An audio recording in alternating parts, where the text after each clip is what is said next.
بسم اللہ الرحمن الرحیم۔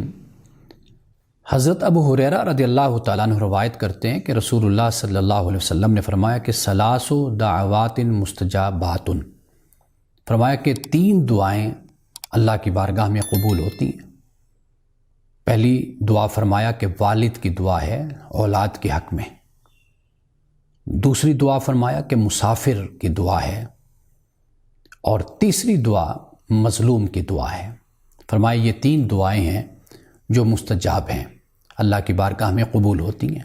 پہلی دعا یہ اولاد کے لیے بہت اہم ہے کہ اگر اولاد اپنے والدین کی، خاص طور پر والد کا یہاں پر ذکر ہوا، ان کی خدمت کرتی ہے، اولاد ان کو خوش رکھتی ہے، تو وہ جب والد اپنے ہاتھوں کو اٹھا کر اللہ کی بارگاہ میں دعا کرتا ہے یا دل سے دعائیں نکلتی ہیں، تو اللہ سبحانہ و تعالیٰ ایک باپ کی دعا کو اولاد کے حق میں قبول کرتا ہے، وہ بیٹا ہے یا بیٹی۔ اسی طرح مسافر، آپ جانتے ہیں کہ سفر جیسا بھی ہو انسان کو تھکا دیتا ہے۔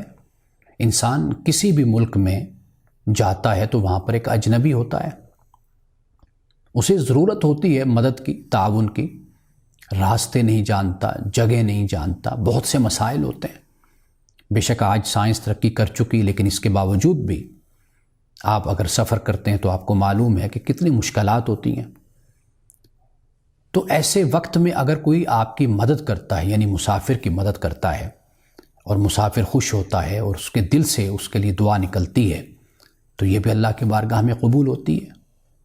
اور تیسری دعا ہے مظلوم کی دعا، یعنی اگر آپ مظلوم کی مدد کریں، تعاون کریں اور ظالم کو ظلم سے روکیں، تو یہ وہ دعا ہے جب ایک مظلوم کرتا ہے تو اللہ تعالیٰ اس کی دعا کو سنتا ہے۔ اور اگر یہاں پر بد دعا مراد لی جائے تو یہ بات بھی سمجھ آتی ہے کہ اگر اولاد اپنے والد کے دل کو دکھاتی ہے، نافرمانی کرتی ہے، پریشان کرتی ہے، بے ادبی کرتی ہے، تو اگر والد کے دل سے بد دعا نکل جاتی ہے تو وہ بھی اللہ کی بارگاہ میں قبول ہوتی ہے۔ اسی طرح مسافر ہے، بعض لوگ ایسے ہوتے ہیں کہ جو مسافر کے ساتھ بد اخلاقی سے پیش آتے ہیں، مسافر کا دل دکھاتے ہیں اور مسافر کو ستاتے ہیں۔ تو جب ایسا مسافر، ایسا شخص اگر کسی کے لیے، ستانے والوں کے لیے، تنگ کرنے والوں کے لیے اگر بد دعا کرتا ہے تو وہ بھی قبول ہوتی ہے۔ اور اسی طرح مظلوم کی بھی بد دعا ہو گئی کہ مظلوم کی بد دعا سے بھی ڈرنا چاہیے اور بچنا چاہیے۔ تو گویا کہ یہ 3 افراد ہیں، ان کی دعا بھی اللہ کی بارگاہ میں قبول ہوتی ہے، اور دوسری طرف اگر بد دعا دیکھی جائے تو وہ بھی اللہ کی بارگاہ میں پہنچتی ہے اور قبول ہوتی ہے۔